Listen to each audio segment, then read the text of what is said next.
Egun on guztioi eta mila esker Zumairaino gerturatzeagatik, gaur berriz ere turismo tasaren inguruan hitz egin nahi dugu, eta nirekin dira besteak beste herriko alkatea Iñaki Ostolaza eta Nagore Alkorta, Azpeitiko alkatea.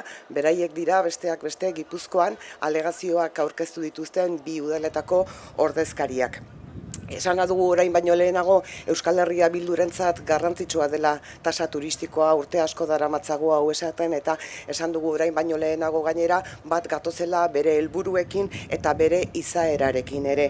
Hau da, turismoak herri eta hirietan bertako jendearengan eta ingurugiroan sortzen dituen kaltei erantzuteko tresna eta erraminta egokia dela.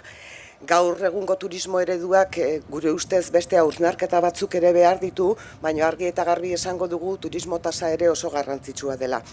Esan da bezala, berandu datorren zerga bat da, eta gainera behin ezartzeko erabakia hartuta ere, foru araua ere berandu dator, eta uste dugu turismoak azken urteotan gure herri eta inguruetan sortu dituen kalteak eta ekarri dizkigun erronkak ez direla oraingoak, eta aurretik ere aurre ikusi zitezkela eta lanak askoz ere aurreratuagoak egon behar zutela.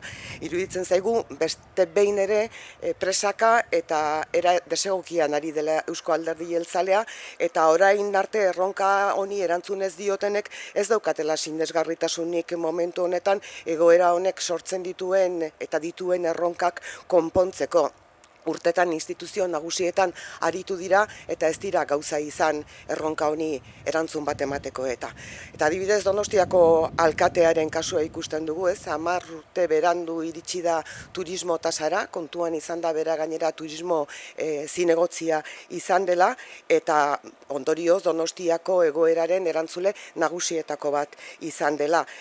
Donostiako udalak ez ditu aurkeztu alegazioak, ez dizkio foru arauari alegazioak aurkeztu, eta orain batez ere ikusten dugu komunikabideetan ari dela, orain arte altxa ez duen bandera bat eta egin ez duen aldarrikapen bat kaleratu nahian eta egoera zuritu nahian.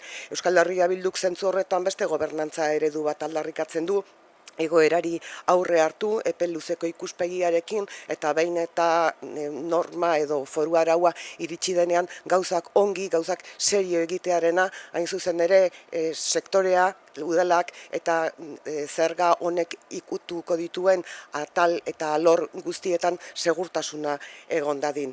Araba, Bizkaia eta Gipuzkoako batzar nagusietan egingo da eztabaida, era harmonizatuan egingo da, beraz Euskal Herria Bildun ere Araba, Bizkaia eta Gipuzkoan eta era harmonizatuan ari gara gai hau aztertzen.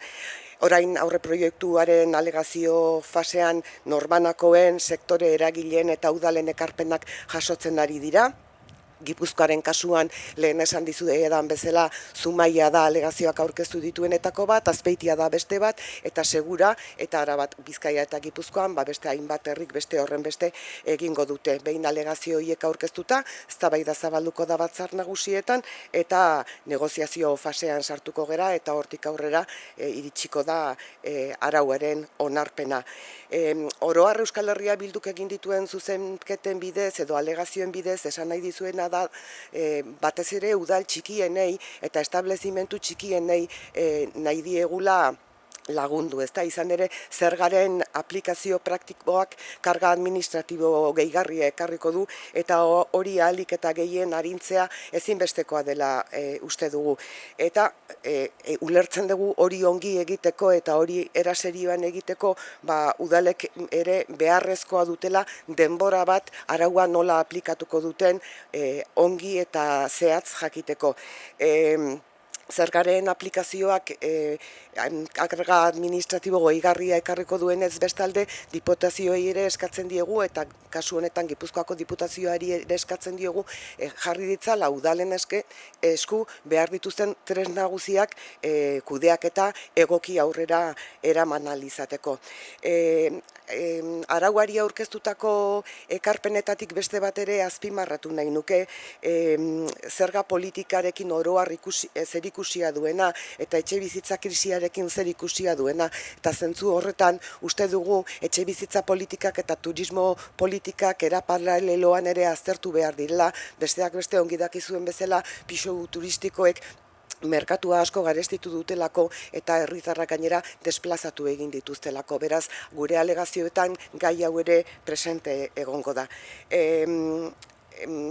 Esan dizuet lehenago ere badirela beste zenbait gai aztertu beharrekoak, ze herri garen, nola kokatzen garen, eta munduan, eta ze kultura dugun eta abar, baina gaur esan bezala zerga turistikoa edo tasa turistikoa azpimarratu nahi dugu. Zentzu honetan Euskal Herria Bilduk konpromisoa hartzen du zergaren eragina neurtu, helburuak eta beharrak asatzen dituela ikusi eta bermatzeko, lehortzen diren etekinak herritarrei eragardenean non eta nola erabiliko diren esateko, eta esan bezala alegazio fasea bukatu, eztabaidaren ondoren onarpena batzar nagusietan, eta garrantzitsua iruditzen zaiguna da, batez ere sektorean zaurgarrienak diren arloei eta udalei beharrezko laguntza emateko, zerga hau era serioan eta era gardenean aplikatu ahal izateko.